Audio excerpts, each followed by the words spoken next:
NFL action. Of course, fantastic.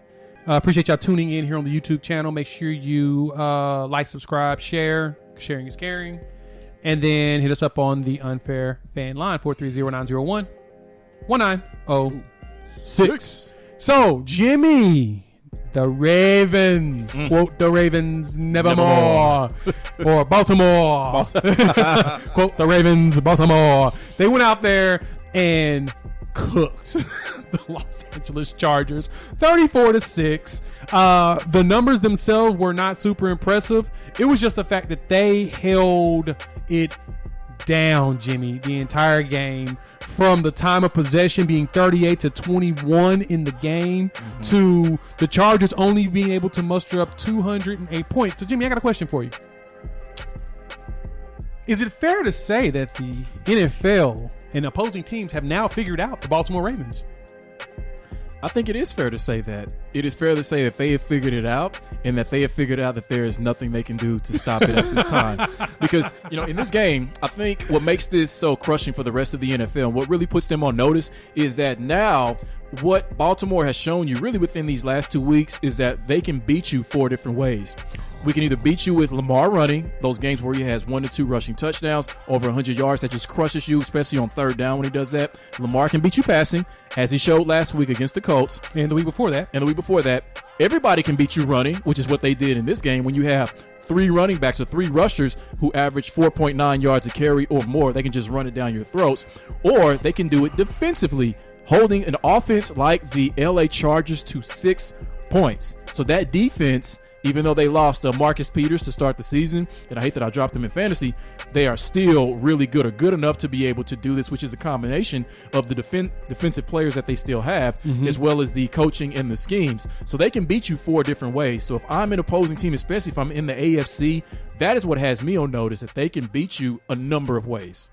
Oh, yeah. I'm 100% there with you, too. That is the first thing I thought. Yes, the NFL has figured out the Ravens. They have figured out that there's nothing you can figure out about them. They figured out that they can beat you in a multitude of ways. They figured out when things come together in the most critical games, they do it. Because, perfect example, that Colts game. Everyone said, they ate up a Colts defense that was depleted and it was a bunch of practice squad guys. Good point. Lamar threw 400 and something yards against a defense that was pretty depleted because of injuries come second half. Yeah. Then he went up against his Chargers defense, which has been questionable for like the last 20 years, but they've had a solid season to start. Yeah. And then they went out there and beat them up. And then a Chargers offense, in which, like you said, the Ravens' defense is questionable due to injuries. Losing Marcus Peters is a big deal. Their defense stepped up and beat them. They held them to 6 points. Justin Herbert was an MVP candidate before this game. Justin Herbert didn't even have 200 yards passing. That's not the Justin Herbert that we're used to. Herbert barely had above 50% completion. Dude, he was 22 for 39. He couldn't get anything going. That pass rush was ridiculous. They kept him under pressure. 56. They can do it. 26 rushing yards? Jimmy, 56.4% completion percentage. 5 yards a pass. Longest was 26. That is crushing, because if you're the Chargers, you could come out next week. I don't know who they play, but you come out, you crush your opponent. Most likely they're not going to be as good as the Ravens. And it's like, even if they crush that opponent, it's like, we're still not good enough. Nope. Because of what just happened with the Ravens. Yep. And the thing is they're going to see the Ravens again, especially come playoffs. Now, will they be better prepared? Maybe. But I think the Ravens will be even more better prepared because they'll probably be a little bit more healthier. And this is the one thing I want to point out. All those running backs getting all them yards and doing so well. Yeah. The Ravens are about to trade maybe 1 or 2 of them and get them some defensive players. Because other teams need running backs. Yeah, probably a corner. Yeah. Yep. They're going to steal a corner from somebody and say, hey, I got committed running backs that will gladly go in there and probably produce today. I'm just saying, if you send me that corner, I like.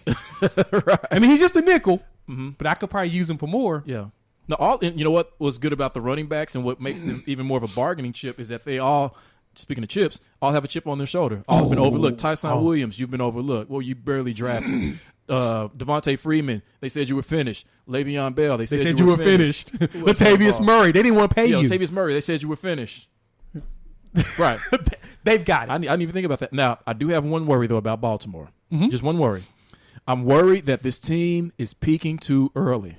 I can see that. I can't argue against that. I think the one thing, though, that makes me feel more comfortable is they just got Rashad Bateman, and he caught He had 4 catches for 29 yards. Something they desperately needed is another wide receiver to go with Hollywood, to go with Mark Andrews, to kind of diversify where Lamar's going to throw the ball. It's going to be a heavy Andrews, but Bateman with Brown and maybe Duvernay one of these days going deep, if he ever throw him the ball deep, we'll be able to see a more complete offense where they're a balanced run pass. Of course, there'll be 60% run, 40% pass, but they'll be still balanced enough to where teams will have to respect them. So you're probably right. They probably are peaking early, but I don't mind it because Lamar is the youngest quarterback to start in his career to be 35-8. He has the most wins before 25 years old. He's just surpassed Dan Marino. So if there's anything I'll give to Baltimore is they win regular season games. That's why I picked them so high. They will win the regular season. Yeah. The question is going to be is how healthy they look in the playoffs, and then at that point we can determine what they look like. Okay. So